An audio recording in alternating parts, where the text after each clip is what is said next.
Hello friends, তোমরা সবাই কেমন আছো? আশা করছি ভালোই আছো, আমিও ভালোই আছি। এখন বাজে হচ্ছে 1:34।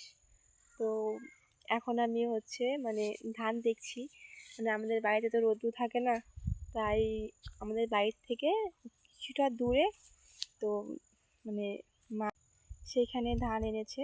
তো দেখো গতকালকে তো আমাদের এদিকে রোদ্দুর ছিল না, প্রচুর কুয়াশা ছিল।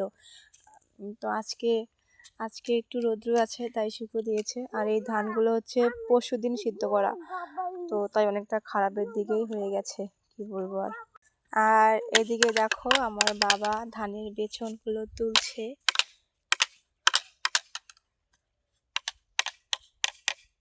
প্রচুর ঘাস হয়েছে, অতটাও ভালো হয়নি।